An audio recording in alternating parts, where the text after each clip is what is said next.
বুড়িমার গল্প। এখানে কোনো গল্প নয়, বাস্তব ঘটনা শোনানো হয়। স্বাগতম সবাইকে আমার 26 নম্বর এপিসোডে। আমি তোমাদের ছোট্ট চন্দ্র। আজকে একটি নতুন গল্প নিয়ে চলে এলাম। আজকের এই গল্পটি আমাকে বিকাশ দা পাঠিয়েছে। ধন্যবাদ বিকাশ দা এত সুন্দর একটা গল্প দেওয়ার জন্য।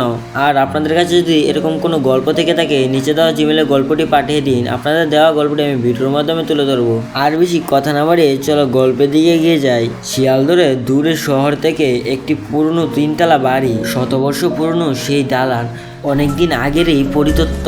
লোকমুখে শোনা যায় রাতে ওখানে কেউ গেলে আর ফিরে আসে না। তবু রাহুল, অর্পিতা আর তন্ময় কলেজের 3 বন্ধু এক রাতে হঠাৎ ঠিক করলো সেই বাড়িতে তারা যাবে। পরদিন রাত 11:30টায় তারা সেই বাড়ির সামনে পৌঁছালো। চারপাশটা নিস্তব্ধ হওয়ায় কেমন যেন ঠান্ডা আর ভারী হয়ে রয়েছে। বাড়ির গেটটা ভাঙ্গা আর বাড়িটা পুরো অন্ধকার আর ভয়ঙ্কর। মোবাইলের ফ্ল্যাশ জ্বালিয়ে তারা বাড়ির ভিতর ঢুকে পড়লো। ঢুকতেই প্রথমে তন্ময় একটা অদ্ভুত গন্ধ পেল, যেন কোনো পুরা মাংসের গন্ধ।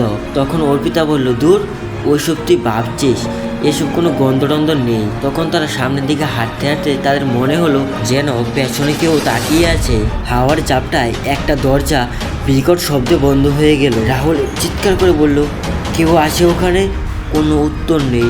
তখনই তাদের চোখ পড়লো দেওয়ালে লেখায়, যা শুরু হয়েছে তার শেষ নেই। তখনই তারা বয়ে একে অপরকে জড়িয়ে ধরলো। তখনই অর্পিতা দেখলো উপরের সিঁড়িতে সাদা শাড়ি পরা একটা মেয়ে দাঁড়িয়ে। তার চুল এলোমেলো, চোখগুলি রক্তের মতো লাল। সে নিঃশব্দে তাকিয়ে রয়েছে। রাহুল তখন ফিসফিস করে বলল, চল এখান থেকে পালায়। কিন্তু তন্ময় সম্মোহিত হয়ে সেই মেয়েটির দিকে এগোতে লাগলো। মেয়েটা তখন ঘুরে সিঁড়ি দিয়ে উপরের দিকে ছুটে গেল। তখন তারা আর কিছু না ভেবে সেখান থেকে দৌড়ে পালাতে গিয়ে দেখলো ঘরের দরজাগুলি বন্ধ। চারপাশটা ঘন অন্ধকার, যেন সবকিছু এক বিভীষিক কামনায় জালে জড়িয়ে পড়েছে। তখনই ঘড়ির কাঁটা থেমে গেছে ঠিক 12টায়। তখনই শোনা যায় এক কান্নার শব্দ। তারা 3জন আতঙ্কে কাঁপতে কাঁপতে ঘরে লুকিয়ে পড়লো। কিন্তু কিছুক্ষণ পরে তারা বুঝতে পারে তারা যে ঘরটায় লুকিয়েছে সেটা আসলে দালানের একটা কক্ষ, যেটাই বহু বছর আগে এক নববধূ আগুনে পুড়ে মারা গেছে। তখন তারা দেওয়ালে একটা মেয়ের হাতে স্পষ্ট দাগ দেখতে পায়। তখনই সেই মেয়ের অদ্ভুত গলা শোনা গেল, তোমরা এখানে কেন এলে? এখন আর ফেরা হবে না। তখনই মোবাইলের ফ্ল্যাশটা বন্ধ হয়ে তাদের চারপাশটা অন্ধকারে ডেকে গেল।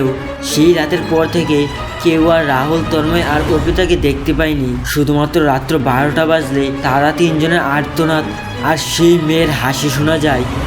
আজকের এই গল্পটা এই পর্যন্তই। আর এই গল্পটা কেমন লেগেছে কমেন্টে জানাবেন। আর আপনাদের কাছে যদি এরকম কোনো গল্প থেকে থাকে তাহলে নিচে দেওয়া জিমেলে গল্পটি পাঠিয়ে দিন। আপনাদের দেওয়া গল্পটি আমি ভিডিওর মাধ্যমে তুলে ধরবো। সবাইকে অসংখ্য ধন্যবাদ ভিডিওটা শেষ পর্যন্ত দেখার জন্য।